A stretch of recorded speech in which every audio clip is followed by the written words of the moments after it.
Hey, what's up, guys? What's going on? We got a good video going today. Today, we're going to talk about the importance of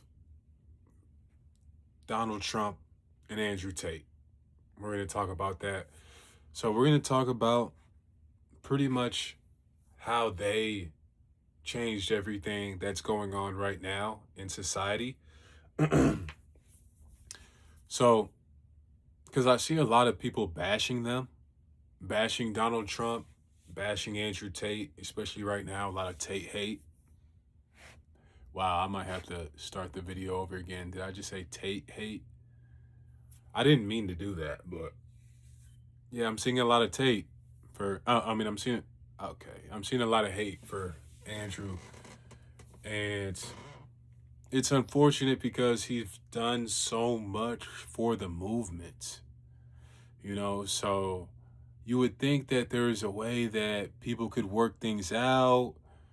You know, we could kind of remain in good terms. Now, Trump's situation is a little different, so I'm going to address those separately. So with Trump, right, because Trump came first.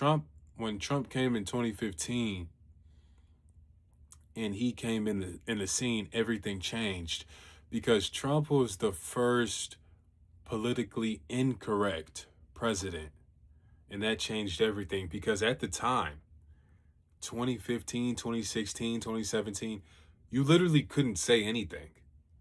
You could not say anything. I mean, I remember back then, um, you literally couldn't say anything. Like, if somebody called me a black guy, they would be like, whoa, whoa, whoa, that's racist.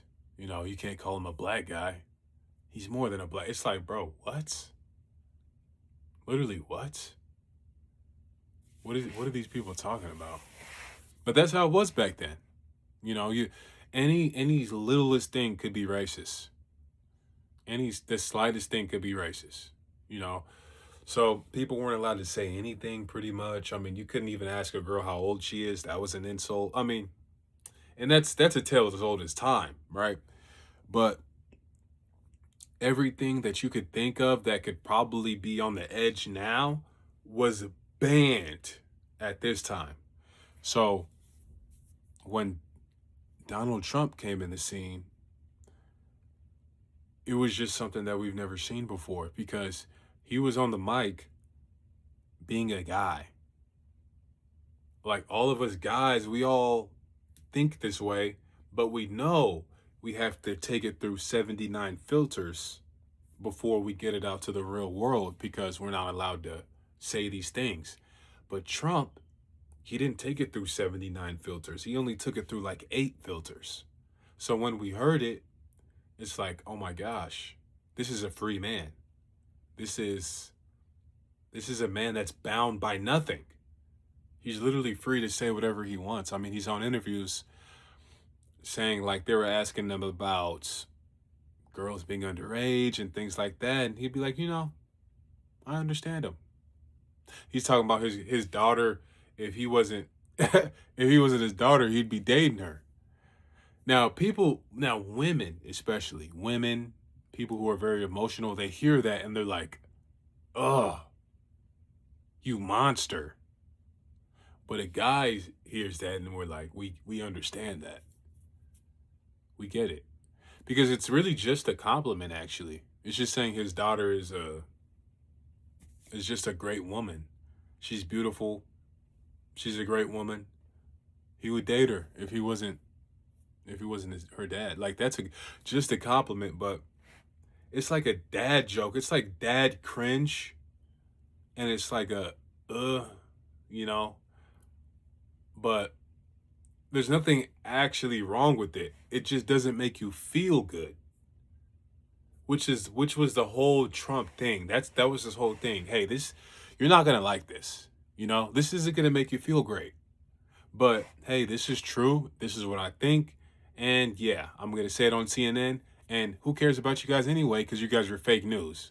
Yeah, now I'm going to get on my jet. Like, this was just what we needed at this time. He just broke the door down. He broke the door down with the battery ram. And he let Now it's up to us to go inside and make it our home. It's up to us to do the rest, but we can't forget all the things that Trump did, even though I am criticizing him a bit now because of his presidency, his second term. His first term wasn't great either, but his campaigns were just amazing. Both his 16 campaign and his 24 campaign, masterpieces. But it's just like when he gets in office, it's just a different story.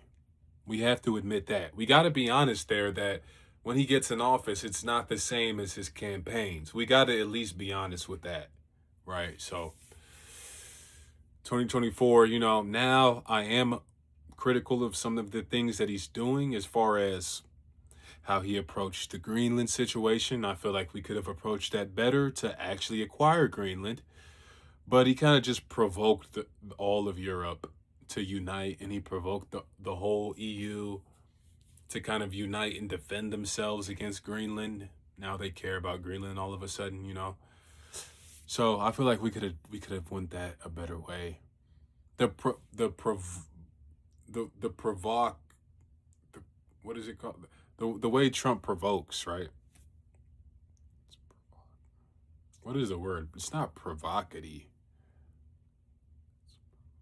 Provocative. The provocativeness of Trump, the way he went about that situation, sometimes that provocativeness works. Sometimes it works, like breaking down the door, like I said, like exposing all the mainstream news outlets. He killed all of mainstream news.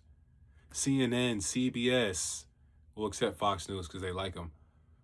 CNN, CBS, MSNBC, all of these news outlets are done now. They got killed after.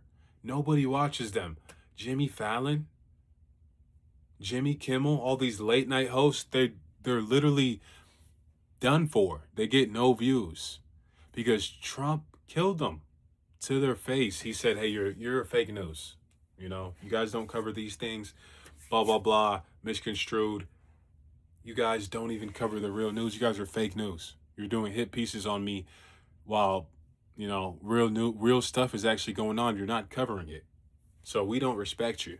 We don't even listen to you." That's what Trump said. We don't listen to you guys. We don't listen to you guys. And then people absorb that as if it was true. Oh, we don't listen to these guys. They're fake. And then COVID happened and it was over.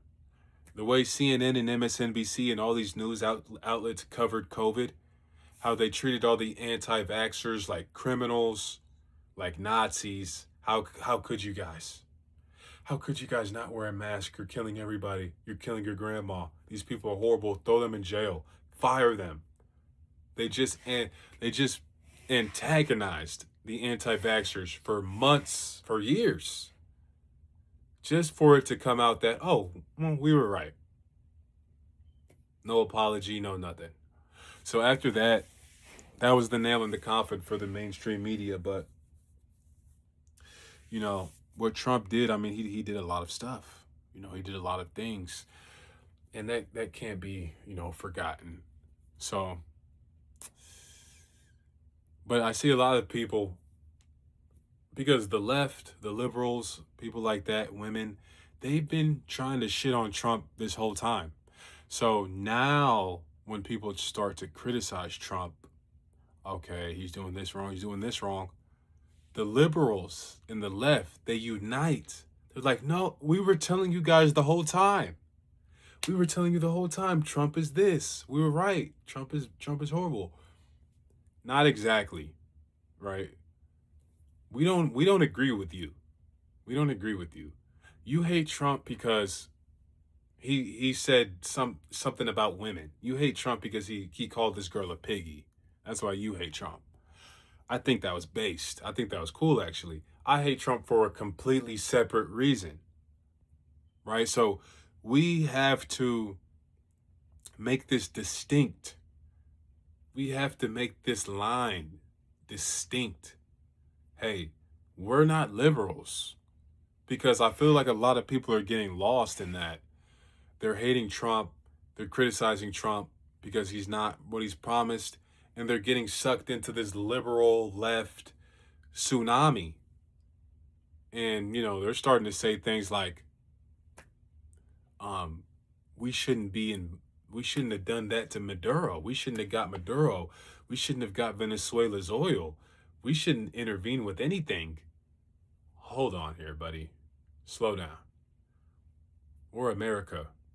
We're a superpower, right? We control the Western Hemisphere. We control this.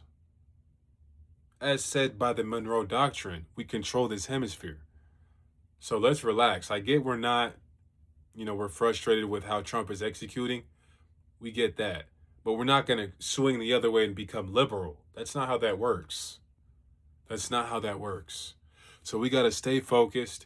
We got to aim our frustration to becoming more right wing, not flipping to the other side and becoming Don Lemon. I don't see how what that's going to fix. So, of course, but the criticism for Trump, he's governing the country right now. So I understand that. But we got to remember what he's done, right? He kicked the door down for an Andrew Tate to come in. Now we're talking about Andrew Tate. So I'm seeing a lot of hate that Andrew Tate is getting right now, and I don't appreciate it. I don't like it. I don't like it. And I don't appreciate it because now this is a complex topic, so we're going to really dive into this, right? So stick with me here because this is pretty complex. This is pretty nuanced. This is high level IQ stuff here. So you're going to have to bear with me here as I dive in and I dissect this whole situation.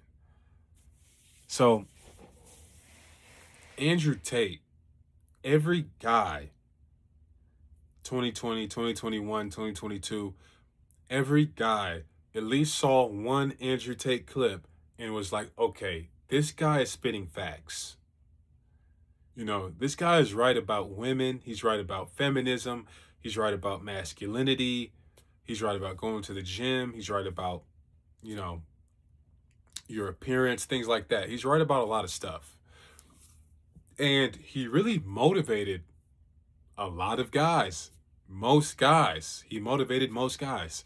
Now, a lot of people saw the information that he had, saw the information that he was bringing out to the world, and they didn't like the way it made them feel, so they fought it. They opposed it. Doesn't mean they didn't say he was spitting facts. Because what he said just simply was facts, right? Of course, there's some harsh stuff he said, kind of went too far with the edgelording. Went too far, you could say that. But the basis of what he's saying, the foundation for what he stands on is the truth, right? He may have went too far, but the foundation he stands on is still the truth, right? That's why he was able to capture so many men with his rhetoric, because it was true, right? Women aren't superior to men. Women aren't equal to men, right? We do have to have authority over our wives. If we're going to be responsible for a woman, we need to be able to tell her what to do. Otherwise, our responsibility is invalid. These things, like, they're just true, right? So a lot of people learn from it. A lot of people change their lives. But now that Andrew Tate is in a situation where, there's some stuff that doesn't look so well, optic-wise, people are pouncing on him. The same people like Sneeko, like some other niche guys that I don't even, they're like e-celebs, right? I don't even remember their names, but Sneeko is the one I remember the most. And they're going at Tate. They're saying he's sold out. They're saying he's a top goy, which is kind of funny. But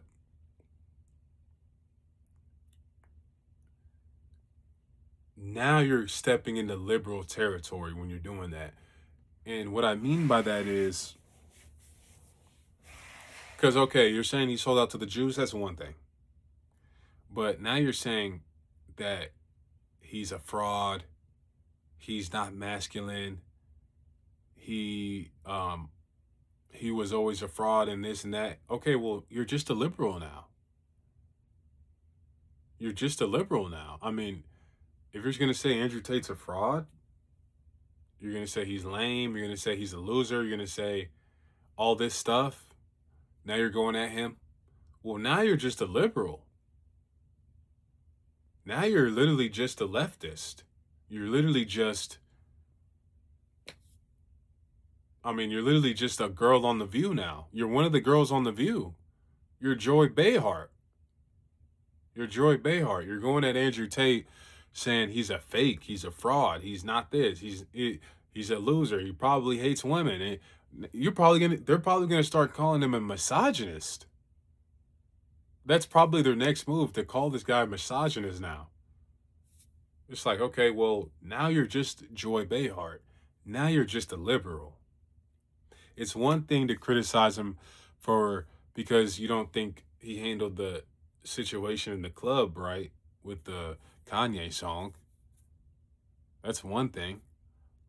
But now you're going at him personally. Like, it's just like, okay, you're just a liberal.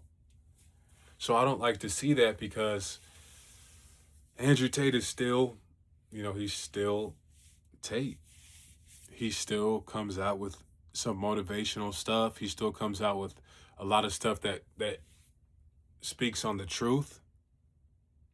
His interview with PBD that people were hating on, I didn't love it, but he still said a lot of good things about the anti-Semitism that were actually pretty true. He didn't sell out. All he really said was, I just didn't like the part how he blamed Sneeko, but he doesn't like Sneeko, so I guess that takes care of that. But the part where he said anti-Semitism, if young men can afford houses and have a girlfriend and have a wife and kids, there would be no anti-Semitism. Well, that's just true. That's just true. He's kind of saying it's because of the Jews, but he's not. He's saying it in a more different way. But you guys you're not really trying to look for a way to understand him here. You're not really trying to give him the benefit of the doubt. You're deliberately kind of trying to just throw him off of his throne. So you're not really trying to see it. So I see it because, I'm one of the most unbiased guys in North America. So I can see these things. But not a lot of people can see these things. So, hey, it is what it is. People are controlled by their ego and bias, and they're going to follow whatever confirmation they need, But for me, I just don't like the slander for the guys that helped us get so far, like Trump, like Tate. I don't like that slander unless it's constructive criticism. I go at Trump because I want to get Greenland. I go at Trump because I want more deportations. You're going at Tate because why? Why do we need to go at Tate? Because he took a gambling deal? Okay. I could see that. Gambling deal, okay. It's not the best. What else? That's really all I can think about is that gambling deal. Yeah, okay, that's it. He took a gambling deal, that's it. Now, all the things he did, all the videos he made, all the people he helped, we're going to try to discredit all of that because he took a gambling deal. We're going to try to discredit all that. So just get on The View and just be Joy Behar then. Just get on The View and do a whole segment about how Tate is a fraud on The View, because that's where that stance lives. That's where that ideology thrives. That's where that belongs, on The View. So just do that.